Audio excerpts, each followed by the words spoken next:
All right, so today for Cardinal Fast Five, I'm fired up to have Greg Cordivari. Greg, how you doing?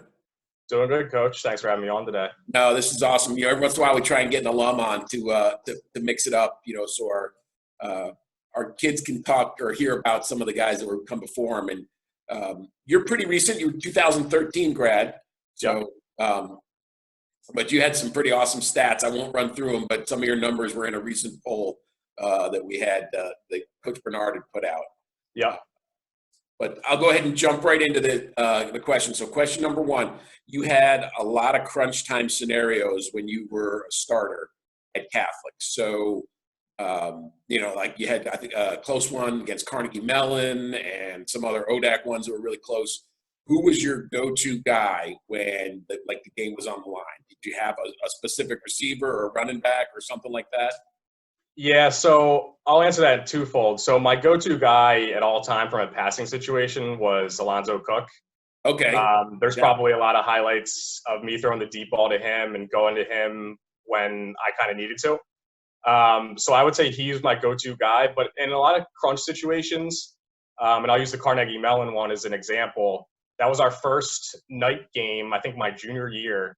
We won with like a touchdown pass with maybe like a minute or 2 minutes left. Right. I tended to go to the tight ends. Like Jeff Frashani was a tight end when I was a junior. He was a senior. Victor Fernandez was Yeah. a couple years below me. So in crunch situations, needed to get a couple yards for a first down or a touchdown, I tended to go to the tight ends for the quick hitters. Yeah, the team defenses will forget about the tight end sometimes. Yep. You get focused on especially if there's like a dominant wide receiver or something like that. They get focused on that, and the tight end can just slip right across the sticks and get the first. Yeah, and when I was there, I mean, we were running the five wide, obviously, and we had so many athletes out on the outside and even at the running back position. It was nice to get those tight ends open in the middle of the field when they're focused on all the speed guys outside in the slot. Yes. As a defensive guy, more defensive background, I hate teams that have a legit tight end. It causes all kinds of problems. Yep. Okay, switching gears a little bit. What dorm did you live in freshman year? I lived in Flather my freshman year. I don't remember the number, but it was on the third floor. Third floor. And a lot of the football guys lived there. A couple of the linebackers. Coach Bernard was on my floor. He lived with one of my close buddies, Mark McAvoy, who played linebacker. Okay. Billy Blanco, who was one of the captains my senior year, lived on the floor. A couple other guys as well. So there was a lot of football players on the floor. Hung out, spent a lot of time together, especially during camp when they put us all in there before everyone even moved in. Yeah, Flather got a makeover last year. All the bathrooms got updated, and there's like these fancy countertops in there for the sinks, and the showers are all tiled. And you wouldn't. It was not the Flather that you spent your time in, I can guarantee. So yeah, at the time ours was pretty nice because the young guys probably don't know this, but south side of campus still had Spellman and Conady. Some of the older dorms. So we had half the freshman class over there and then the rest of us over in Flather. So it was interesting. We kind of had the newer dorm per se at the time. Yeah. Yeah. Oh, man. Okay, so I think as a starter, you were undefeated against McDaniel. Is that right? I think that's right. Yeah. So we get them back on the schedule in 2021. Can you make it down for that game? I believe it is week 1. I want you to put it on your calendar. Can you make it? Yeah, hopefully. Is it at Catholic or at McDaniel? It's at Catholic, I think. Yeah. Yeah, no, I would love to. I've been trying to make it down to a game. Last year it didn't work out just because I had a lot of stuff going on. Right. But I try to make it down at least once a year when I can. Awesome. I actually had one of my better games I think I've ever had against McDaniel. I think it was my junior year at McDaniel.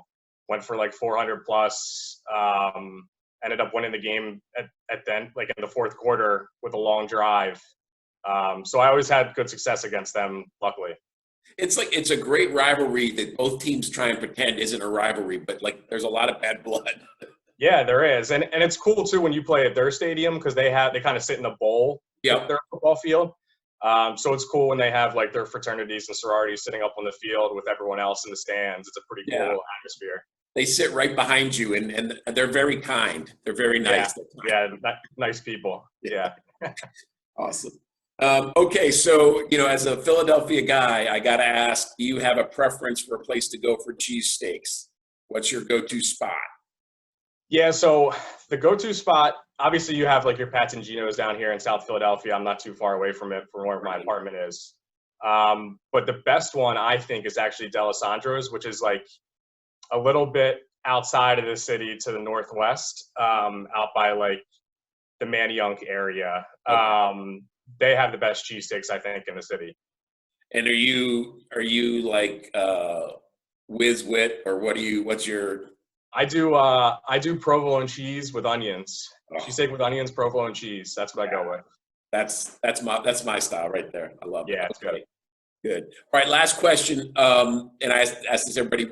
Have you found something positive that in this time away that kind of surprised you as you spend some time, not going to work in your office and that kind of stuff?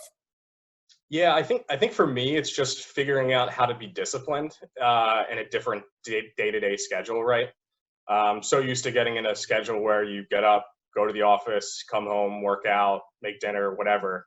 But now it's like my desk is in my bedroom. Feels like you don't leave the apartment, right? So I've just been making a point of like staying disciplined of whether doing a workout here in my apartment, on my phone, like via an app, going for a walk and just getting outside for an hour or so, going for a bike ride. Yeah. I think it's good to kind of separate, especially when you can get tied up with work, just sit in front of your computer all day. Just staying disciplined, like to get outside and work out, as well as just like take some time for yourself from like a mental health standpoint, and just take some time to get away and just relax. Yeah, absolutely. When you're going, like when you have an office to go to in a set sort of work time, your schedule's built around that. You're either a morning workout or an afternoon workout or whatever. Yep. And now when you're at home and there's like, for me, I don't commute now, so now I get some extra time. I'm like, okay, what am I going to do with that? Right. And if I Right. don't do something positive, then I'm not going to, I get after the guys all the time, like, hey, find a way to get, make this a positive. So if you're not reading a little more or making workouts, so that Yep. self-discipline comes in because when you're, going to work, you don't have a choice. Like if you're not in the office, things aren't going to go well. Right. Right. And admittedly, I mean, it's tough to be disciplined when you're just sitting in your house all day. I mean, it's just as easy just to sit on the couch and fire up Netflix or a show, right? Yeah. Which I'm sure a lot of people are doing, and I mean, I do the same. But it's good to just separate from that when you can and get a workout in, get some time outside, and just enjoy the weather. Yeah, totally. I had to set times to be like, okay, this is when I'm at the desk and this is when I'm not, Yep. Otherwise, for me, it was like, oh, how many times can I go to the fridge in the morning, and Yeah. Yeah. Right. Right. sandwiches that look like they're out of a cartoon are like this high. Yeah. I know. I've been trying to be good about eating because you can Yeah, just walk right into your kitchen and it's right there. awesome. Well, Greg, thanks so much for spending some time with us, and we'll get you down for a game soon. Yeah, absolutely. Thanks for having me, Coach, and good luck next season with everyone. And hope the guys come into the season strong.